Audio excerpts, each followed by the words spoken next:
एक समय की बात है। एक विशाल और धूप से भरे सवाना में एक शक्तिशाली शेर रहता था जिसका नाम लियो था। लियो सवाना का राजा था और हर कोई उसकी इज्जत करता था। एक गर्म दोपहर जब लियो एक बड़े छायादार पेड़ के नीचे झपकी ले रहा था, एक छोटा सा चूहा जिसका नाम मिया था वहां से गुजर रहा था। मिया खाने की तलाश में जल्दी में थी और उसने वहां लेटे हुए लियो को नहीं देखा। उसने गलती से लियो के पंजे पर पैर रख दिया, जिससे लियो अचानक जाग गया। लियो जोर से दहाड़ा और मिया डर के मारे थम गई, कांपते हुए। छोटे चूहे को कांपते हुए देखकर लियो का दिल पिघल गया।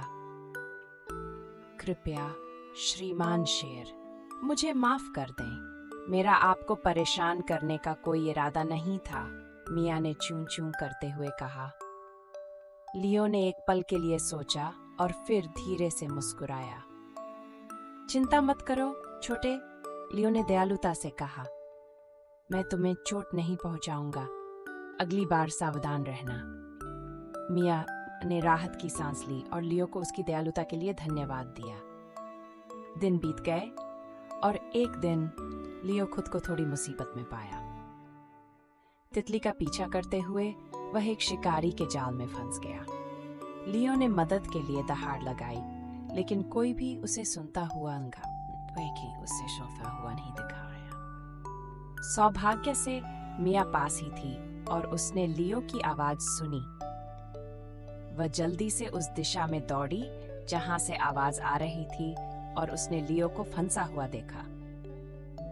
चिंता मत करो लियो, मैं तुम्हारी मदद करूंगी, मिया ने बहादुरी से कहा। अपनी छोटी दांतों का उपयोग करते हुए मिया ने पूरी ताकत से रस्सियों को कुतरना शुरू कर दिया। यह एक छोटे से चूहे के लिए कठिन काम था, लेकिन मिया दृढ़ संकल्पित थी। धीरे धीरे रस्सियां ढीली होने लगी। अंत में एक आखिरी काटने के साथ रस्सियां टूट गईं और लियो आजाद हो गया।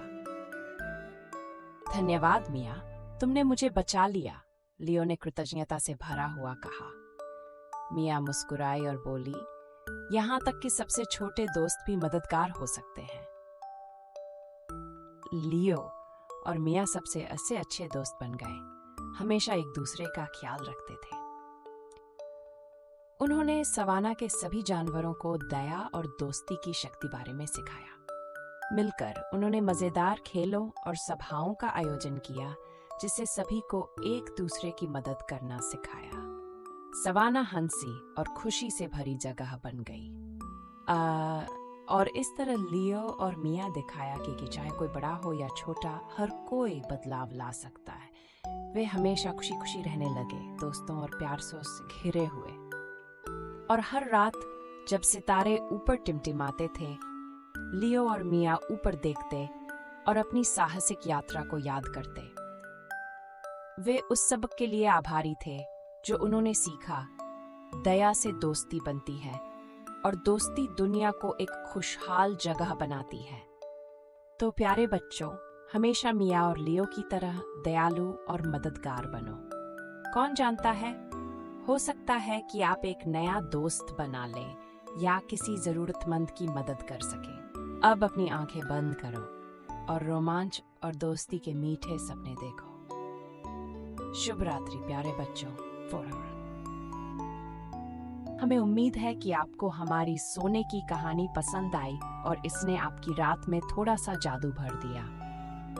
और अधिक मनमोहक कहानियों के लिए, जिन्हें सुनकर कल्पना को पंख मिले और दया और रचनात्मकता को प्रेरणा मिले, लाइक, शेयर और सब्सक्राइब करना न भूलें। शुभ रात्रि छोटे बच्चों।